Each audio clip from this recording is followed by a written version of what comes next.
the clinking sound of glass milk bottles placed on the porch at dawn, while the mist still blankets the streets of Michigan. It was an ordinary Tuesday morning in Detroit, 1967, where the rhythm of the engine shaped every single American dream. That year, over 9 million cars were produced in America, more than the total number of registered vehicles in the city of Chicago. The smell of grease, mixed with the morning chill and the factory whistle, echoing from the horizon, signaled a brand new day. This is the story of the people who built the world on four wheels and the simple moments they cherished every day. Let us travel back in time and step into the small kitchen where an auto worker's family begins their daily morning routine. In the pale blue kitchen, the wife is preparing breakfast with fried eggs and bacon sizzling on the vintage gas stove. The husband, wearing dark blue work overalls, sits at the dining table flipping through the pages of the Detroit Free Press. The sound from the vacuum tube radio on the windowsill is playing weather forecasts and the latest local sports game results. Do you remember the feeling of grabbing your cold metal lunchbox before heading out the door every single Tuesday morning? Outside, the Ford and Chevrolet engines start up, creating white puffs of smoke in the chilly North American spring air. The ranch-style houses, with neatly manicured lawns, lined up perfectly along the quiet and peaceful streets of suburban Dearborn, Michigan. Neighbors wave to each other while backing out of their driveways, but no one has the time to stop for chatting. The road leading to the River Rouge plant is packed with heavy trucks and full-size sedans moving in rhythmic silence. The commute from the suburbs to the center is over 15 miles, roughly the distance across the entire city of Philadelphia. A child stands by the window, watching their father's car disappear behind the large oak trees at the street corner. Inside the house, the mother starts clearing the dishes and preparing for a long day of cleaning and grocery shopping. The top-load washing machine starts vibrating in the basement, creating a familiar rhythm of daily and endless household chores. By 9 a.m., when the children have gone to school, the neighborhood becomes strangely quiet and peaceful for a while. The Schwinn bicycles lie scattered on the front lawns, waiting for their young owners to return from their primary school. This is when the woman of the family steps out with her leather handbag and car keys in her hand. The first stop is always the A&P supermarket, where rows of shelves are filled with neatly organized goods. In 1967, a full bag of groceries cost only about $10 for an entire week of meals. Do you remember the smell of fresh brown paper bags and the metallic rattling sound of the grocery shopping carts? At the River Rouge plant, thousands of workers are standing along the assembly line in a rhythmic dance of steel. Every single minute, a brand new car takes shape under the tanned and grease-covered hands of the hardworking men. Without air conditioning, the temperature inside the factory could rise to over 100 degrees during the humid summer months. Imagine over 40,000 people working in a complex larger than the entire area of the French Quarter in New Orleans. The sound of power hammers and the hiss of compressed air create an industrial soundtrack that never stops day or night. These men were not just building cars, they were constructing symbols of freedom and power for the whole American nation. Lunch break arrives when the whistle blows for the second time and thousands of men open their lunchboxes together. Stories about baseball and plans for the upcoming weekend are exchanged quickly over a steaming cup of black coffee. In the city center, Woodward Avenue, the main artery of Detroit, is bright with neon signs and department store displays.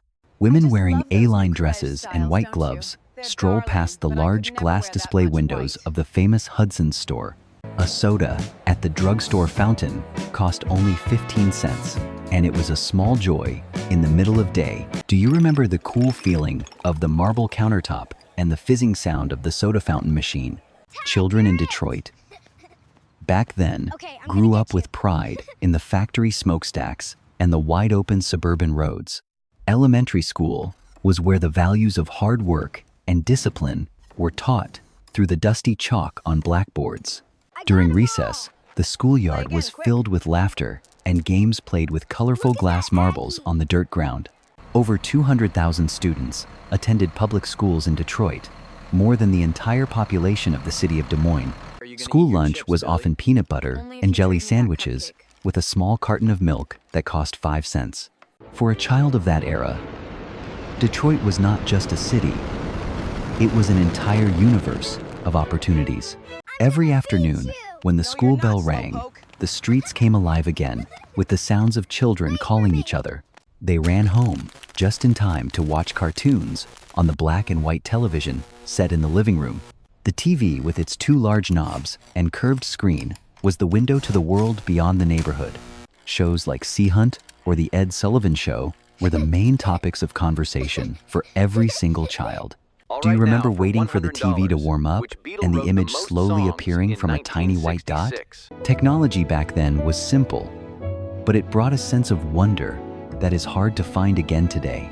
An ordinary Tuesday was also when the gardeners roamed the neighborhood with their heavy manual or gas lawnmowers. The smell of fresh-cut grass in the air blended with the smell of gasoline from the cars parked on the street.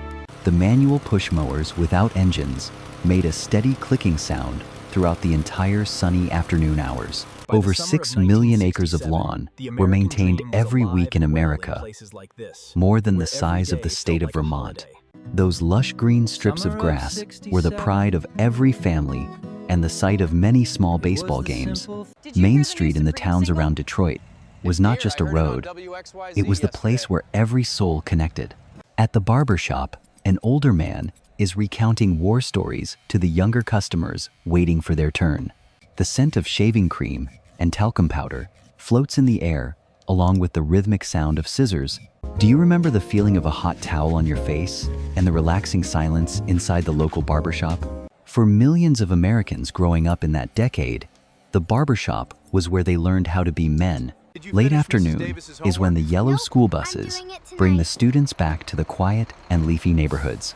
The hiss of air brakes and the sound of thumping footsteps on the sidewalk signal the end of the school day. Children quickly change their clothes and run out to take advantage of the last rays of the Tuesday sun. Without smartphones, they communicate with shouts and secret signals exchanged over the wooden backyard fences.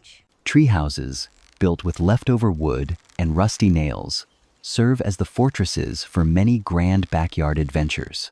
About 50% of American children back then spent at least 3 hours every day playing outdoors. Their world was as vast as the cornfields and as mysterious as the woods behind their suburban houses.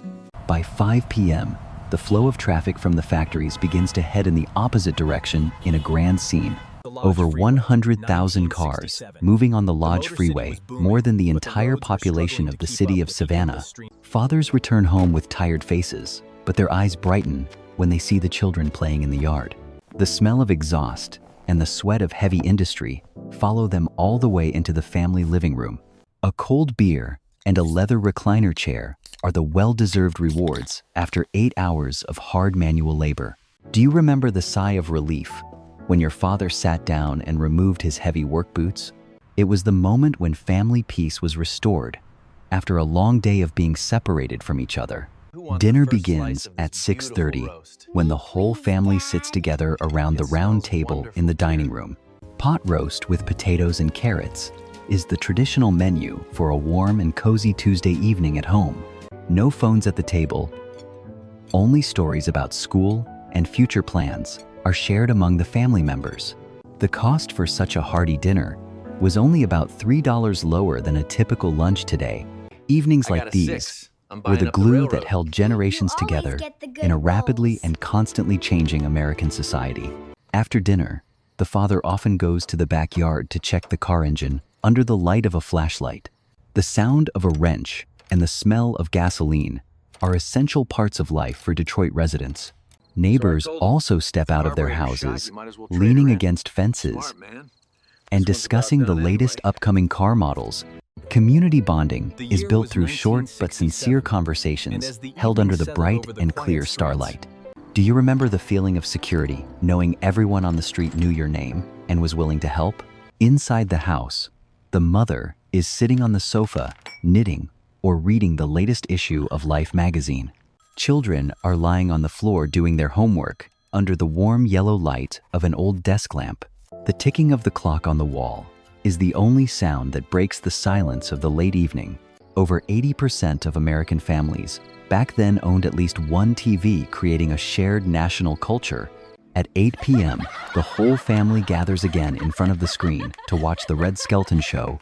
Hearty laughter echoes from the houses, spreading across the quiet and deserted nighttime suburban streets. Do you remember the sleepy feeling of leaning your head on your mother's shoulder with the TV static? Those were the most peaceful moments before the upheavals of history struck this great American industrial city. When the clock strikes 10 p.m., the lights gradually go out, and Detroit falls into a deep sleep. Only the sound of the wind through the oak trees and the hum of the factories remains active. The cars lie silently in the garages, waiting for a busy Wednesday morning that is about to arrive soon. What remains of Detroit 1967 is now only a faded memory in the minds of the elderly. You can still find those old ranch houses today, but they have taken on a different color and feel. Glass milk bottles have been replaced by plastic cartons, and the radio has given way to the high-speed internet. But if you walk along Woodward Avenue at dusk, you can still hear the old rhythm of the city. The roar of restored vintage car engines sometimes echoes again as a powerful reminder of the glorious past. A generation of Detroit workers is gradually entering their twilight years, carrying priceless and untold stories. They are the last witnesses of a golden era, when America was the workshop of the entire world. Why are the memories of an ordinary Tuesday morning so important and meaningful to us today? Because they remind us of a time when life was simpler and the human connection was much deeper. Detroit 1967 was not just a place. It was a state of mind filled with hope and ambition. A city where people believed that with their hands and minds, they could build a much better future. Although the world has changed, the values of hard work and family love will remain forever in our hearts. Do you remember the smell of fresh-cut grass on a Saturday morning and the sound of the push mower? Those things may no longer exist in most of the modern and busy neighborhoods of today's world. But if you close your eyes long enough and let your mind drift back in time to that specific year, you will smell the grease and the pot roast and hear the factory whistle echoing once again. You will find yourself standing on the porch again, waiting for your father to return after a long day. That is the power of memory. It allows us to relive the most beautiful and precious moments of our lives. Detroit 1967 is still there in the hearts of those who once called it their home. An ordinary Tuesday morning, yet it contained everything that we cherish and value the most in life. Thank you for traveling back with me to that moment to feel the rhythm of a bygone golden era. The clinking of those glass milk bottles still echoes somewhere in the deep silence of your own soul.